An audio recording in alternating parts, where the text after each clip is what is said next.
try new things and help people. I think that's what's going to keep any company going. When people are willing to change, willing to try new things, but then more importantly, when their coworkers they see them trying new things and helping out and all pushing in the same direction, that's a huge impact. Welcome to Empowered Owners, the podcast that takes you inside Empowered Ventures. I'm your host, Chris Fredericks. In each episode, I'll have a discussion with one of our employees to discover and highlight their distinct personalities, perspectives, and skills, while also keeping you in the loop with exclusive news, updates on company performance, and a glimpse into the future plans of Empowered Ventures.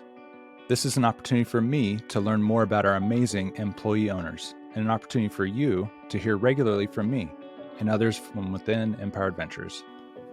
On this episode of Empowered Owners, I'm talking with Luke Orszag, president at Firstar Precision, one of EV's operating companies. Luke grew up in Northeast Ohio, then went to Miami University of Ohio as a finance major. While at Miami, he took advantage of study and travel abroad opportunities that ultimately allowed him to visit 19 cities in Europe. As you'll hear, Luke is a naturally curious person with a voracious appetite for learning about just about anything. Growing up, he picked up a can-do attitude that fuels him to this day. I hope you enjoy my conversation with Luke Orszag. How are you feeling? Are you excited? Are you nervous? Are you just fine? I've seen enough of them, I suppose. Yeah, I'm excited. Cool. Let's do it. I understand that you have spent a fair amount of time traveling abroad, and maybe there was like a study abroad program. Tell me more about that. So when I was at Miami, my junior year, me and my roommates from sophomore year, like, hey, it'd be really fun to do this study abroad trip. Miami had a sister campus in Luxembourg, and I don't know, it's too good to pass up, I think. Yeah, me and him, a few other people that we knew also took the trip, and gosh, I mean, it was just such an experience that I tell people that, if they have kids that are in college and are interested in something like that, I tell them, I said, even if they're a little bit hesitant, push them a little bit, because it's unbelievable. Just being around different cultures, hearing different languages, it was fantastic. How long were you there? A full semester. Yeah. Wish it could have been longer. Some people stayed an entire school year, but a full semester was fantastic. It's unbelievable. That's awesome. So what kinds of things did you do? What memories stand out from that time? So much. One of the ones that I feel like I talk about the most often is the Oktoberfest trip. That was really cool. And it's not even something that, I guess, when we were originally thinking about studying abroad, like, oh, it'd be so cool. Let's make sure we do this. It kind of happened like, oh, yeah, that's right. There's Oktoberfest coming up. We should do that. It's such an experience. I didn't realize that it's more of it's a fair, basically. And then they just have a bunch of beer tents set up. And we got there incredibly early the morning that it started, because we had heard that's what you want to do. And there was this one beer tent, the Hofbrauhaus tent, where we wanted to start there. And they were just taking people and just grabbing them and throwing them into the tent. It's an efficient way of getting people in the door, I guess. So they're just kind of throwing you in, and then they'd put you at a table, and then all of a sudden just, steins of beer started showing up. And just that whole day because you're just around everybody. It's such an international thing worldwide. So you're talking to people from all over the place. A lot of Scottish people we ended up talking to. You generally, the language you can speak, you're talking to those kind of people, but even people that English wasn't their first language, talking to those kind of people, it was really cool. Yeah, interesting. Actually, as you say that, I never have been. I've been to Germany, but I've never gone to Oktoberfest. But I didn't think about the fact that it would be so diverse in terms of people from all over the world. Of course, now that you say that, people probably from all over the world go there. And so it's almost like maybe like a World's Fair level of just like diversity and how many people are there and stuff. Like, is that kind of what stood out to you, is like all the different cultures that are actually there?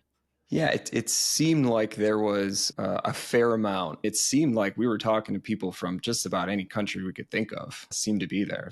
That's amazing. So you go and study in Luxembourg, but you're in Europe. You're in the heart of Europe. So I imagine you like traveled all over the place. Like, where else did you go? So if I can just think through like the countries, Netherlands, France, Germany, Poland, Italy, the UK, Switzerland. That was a really cool trip in Switzerland. So the place we went, Interlaken, Switzerland, it's like the extreme sports capital of the world or something. I don't know. But when we went there, there was so many cool things to do. My one regret, and I don't know why I was so interested in doing this, but there was something called zorbing. Hmm. And they basically put you in a giant inflatable ball and roll you down a mountain. I think it worked out in my benefit because they didn't have it that day because there was a hole in the Zorb. But yeah, we did paragliding. We did something called canyoning. Just a really cool experience. Again, not something that I'm sure they have that kind of stuff here, but just in that environment, in that place, it was just unbelievable. It sounds like just this trip was really impactful. And obviously, just meeting all kinds of different people is probably part of that.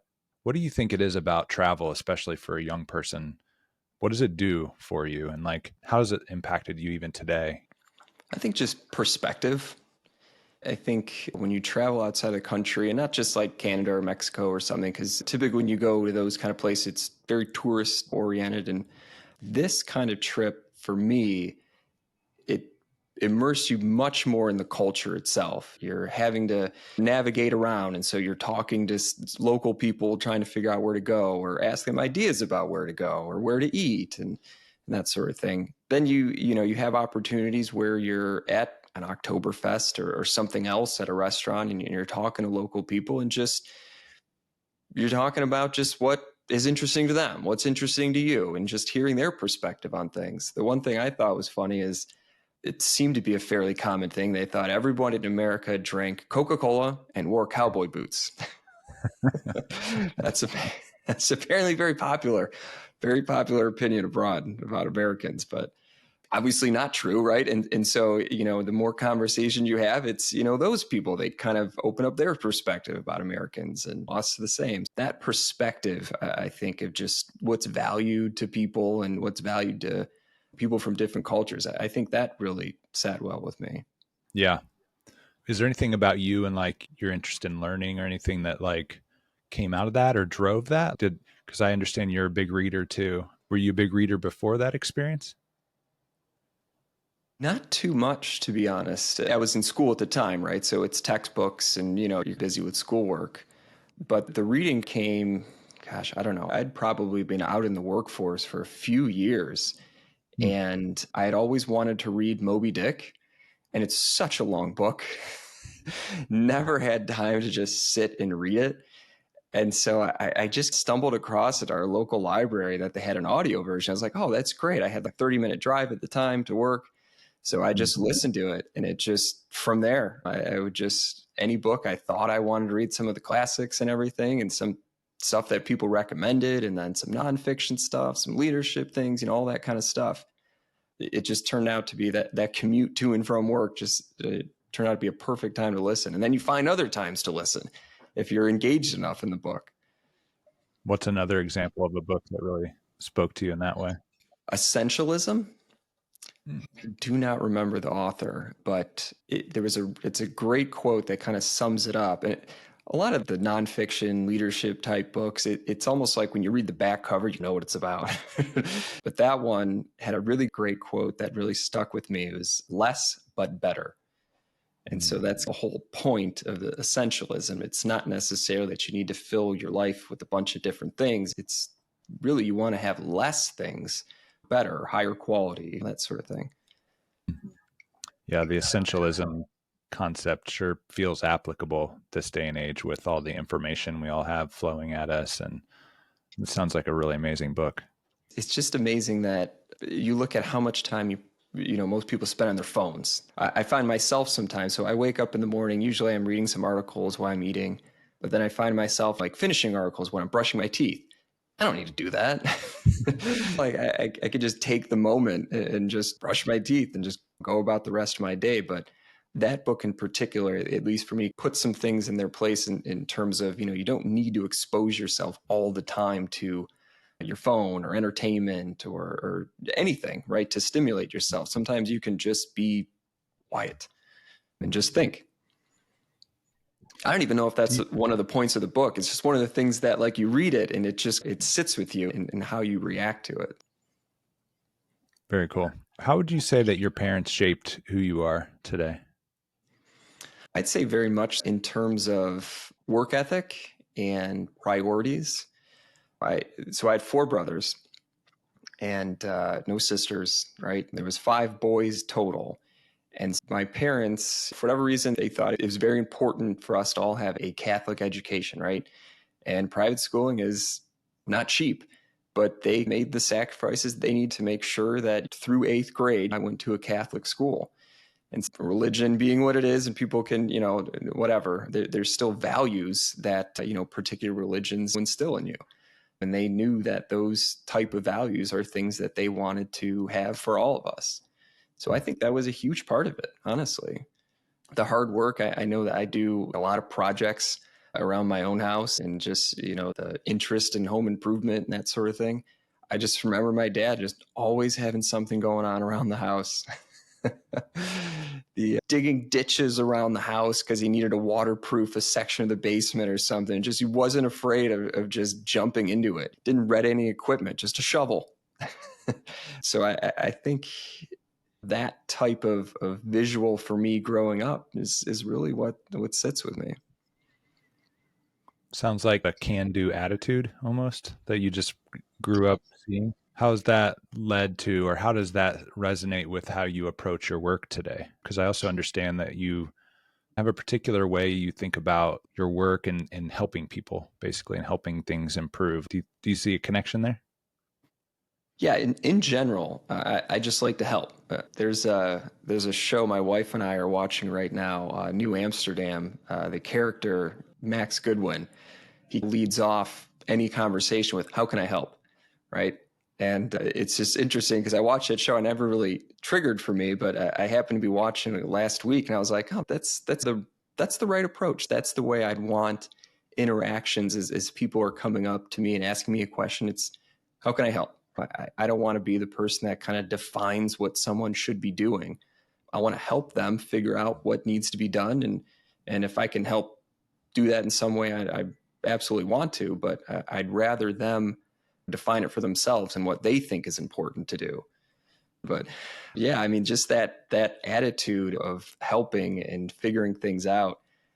I know that there's anything that I've done in terms of accounting or business or anything like that, I've always just taken the approach that there's a way to figure this out. There's no problem that can't be solved.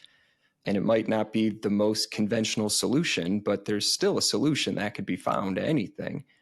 And so I think, yeah, you're right. Probably growing up and seeing just that, hey, just grab a shovel and dig 6 feet into the dirt. If that's what it takes to get done, that's the way it can get done. What's an example of an unfixable or of a situation that seems impossible or unchangeable, personal, work, whatever that comes to mind that you just were like, no, there's got to be a way? Like, what comes to mind? One thing in particular is a company I worked for, and they had to balance a worldwide account, right? Every country in the world goes to this one account, needs to balance a zero, right? A technical thing. And they would always accept that there would be some level of just wrong. It bothered me. And I just set out to create the most fish because there's only one person, right? You have people in the different companies across the world that are helping, they're hitting this account, right? But what can we do to just make this easier for everybody? How can I help? Designing a process that's as fully automated as possible was the goal. And it's still, at least when I left, wasn't zero, but you would leave at a month end close or something, you'd leave that month end thinking that, yeah, that's as far as we could go before it just gets ridiculous. Yeah, that's an example, I think, business wise, where I just remember that problem just being somewhat insurmountable, thinking that, and there was just an acceptance of inferiority that just drove me nuts. Personally, I remember my cousin who passed of a very rare brain cancer earlier this year. But I remember when we were growing up, he had told me we were doing something on our personal computer, like there's something wrong with it. And he came over. He wasn't even really a computer person, but he said something to me. He said, a computer's just a computer. Just try it out, see what happens. I've applied that just seemingly flippant comment to everything. Just try it and see what happens. What's the worst that could happen? And so anything personally that I approach, I usually take it with that in mind. I love that. Tell me about why you ended up deciding to join Firstar a couple years ago. Two reasons. First reason is that the company that I was working for at the time was owned by a overseas company, and wasn't, to me, a good culture fit in terms of how I like to work and versus how they like to interact with their business sites. And so one of the reasons is that the opportunity was there. I was ready for a move. I knew what type of company that I wanted to work for at that point in terms of just the approach of interaction. And then the second reason, honestly, was, I'm not just saying this, was talking to you and Spencer. Hearing you guys talk about how you wanted the companies to run lined up perfectly to what I was looking for. And so when I was going through that interview process, some of it is you're not sure, right? So you guys could have just been talking and not actually meaning any of what you were saying, which I've seen before at other companies, right? But just the fact that it was so perfectly aligned to what I was looking for, that kind of did it for me. What was it you were really looking for? The biggest thing was autonomy. I wouldn't say that, it's not like I'm rebellious in any ways, but I generally like to come up with an idea and just run with it. I don't want to have to run it past people and get their opinion. And then the project's not even what it ended up starting with for my original idea.